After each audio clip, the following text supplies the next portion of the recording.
Hello, clever people, and welcome to my review for The Case for Christ.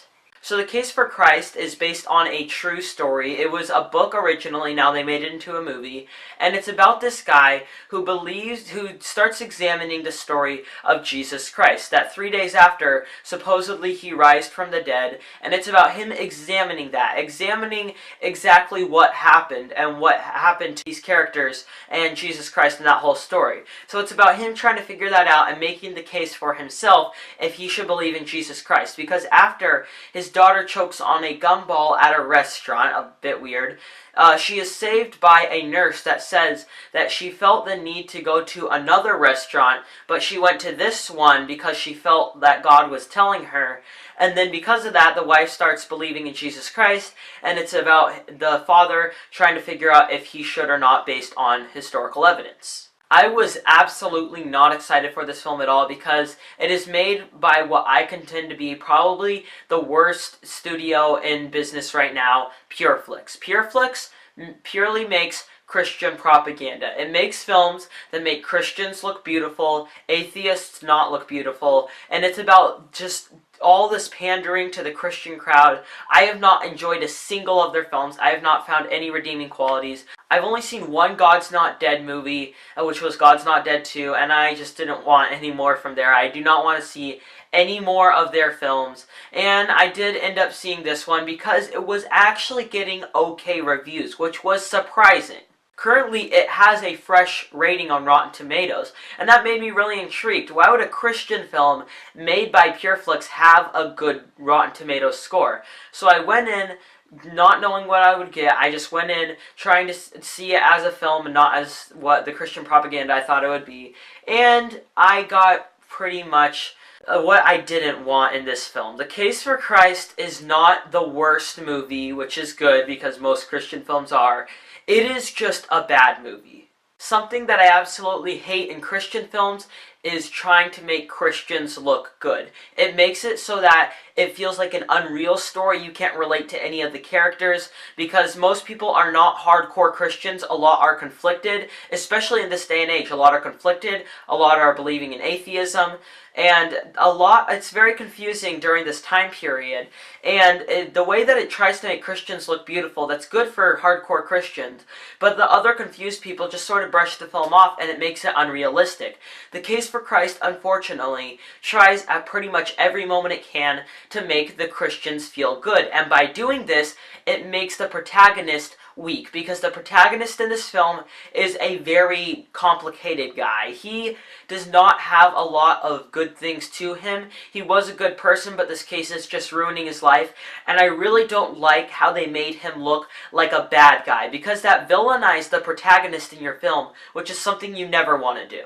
It makes it so that you can't relate to the story because the person that you're following is just a bad guy. He's doing a lot of bad things, and it's hard to get attached to a story like that. Films that do this are always very weak, and The Case for Christ is one of them.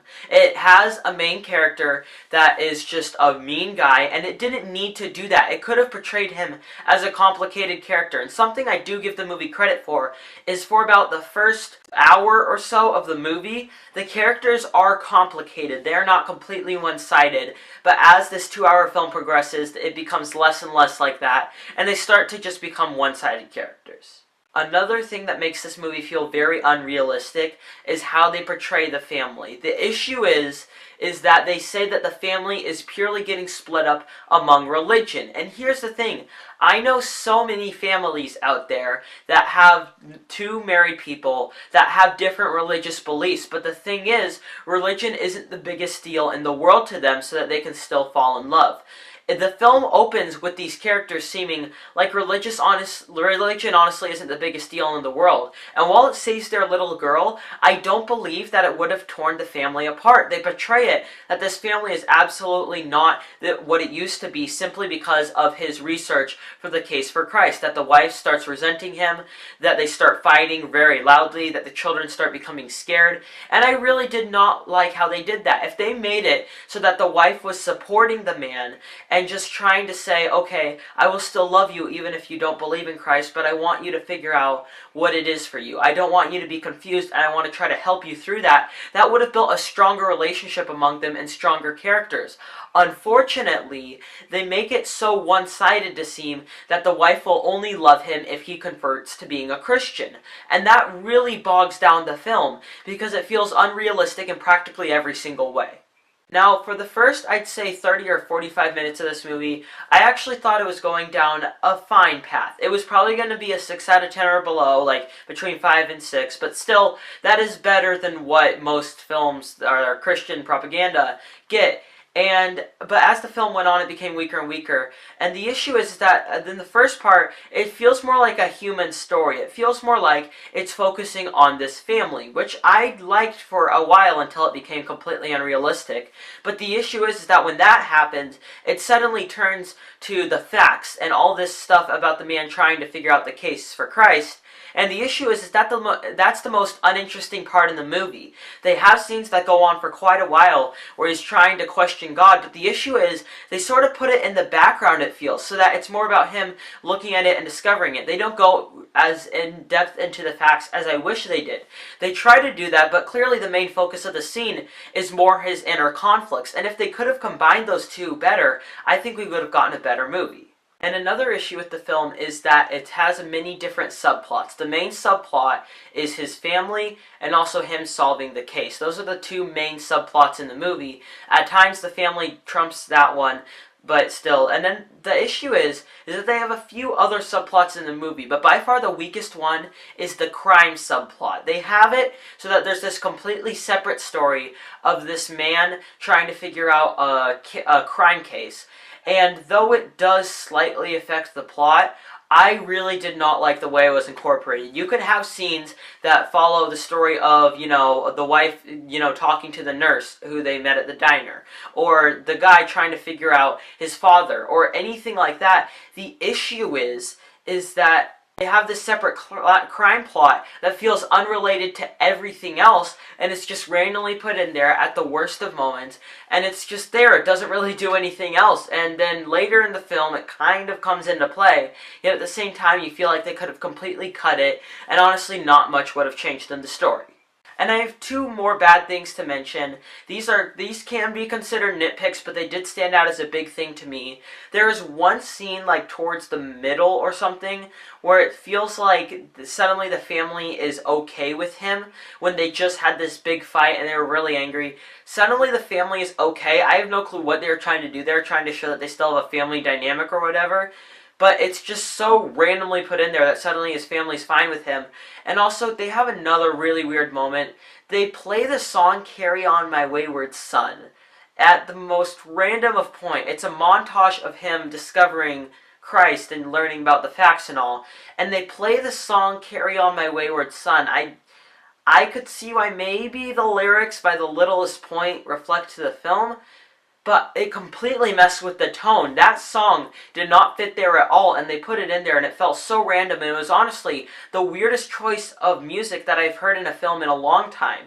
And that's saying something, because I just saw Smurfs, which used the song "Delirious" during a very weird sequence, and that was a completely abrupt and random. But you get this one that just ruins the tone, ruins everything, and then they try to put it in a comedic tone, and it just doesn't fit at all.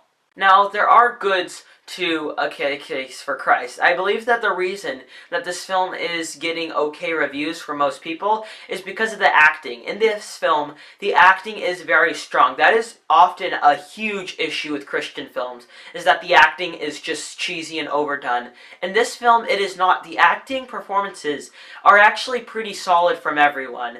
And I did mention that at times the characters did not feel completely one-sided. That changed later on, but they didn't feel completely one-sided, and also it did feel like a human story, which I liked at times, at others I did not. But in the end of the day, The Case for Christ honestly is just a bad movie. It didn't really let me down because my expectations were sort of middling, because I had the thought in my mind that, oh, it's a Christian film made by Pureflix, I don't know. Then I had the other idea that the, reviews were really, really good. I didn't know what to think, and in the end of the day, I did not love Case for Christ. It had a lot of messages in it that really did not hit with me, a lot of them that just didn't work with me personally. Those are more spoilerish, and I don't want to talk about spoilers with this movie, but towards the end, some things just didn't really land with me. The characters, while good, at times were very inconsistent. A lot of the film just tried to make Christians look good. In the end of the day, The Case for Christ is not the worst movie, it's just disposable. And when you have a bar that's set so low for Christian films, it seems like if one comes out that isn't absolutely awful, it gets good reviews. Unfortunately, The Case for Christ, even though it is better than most of Pureflix films, it is still not a good film, and that is why I will give it a 4 out of 10. Alright, that concludes my review for The Case for Christ. What are your thoughts on this film? Comment in the comment section below and let me know. I'm Robert Burke, and this has been The Clever Critics. Goodbye.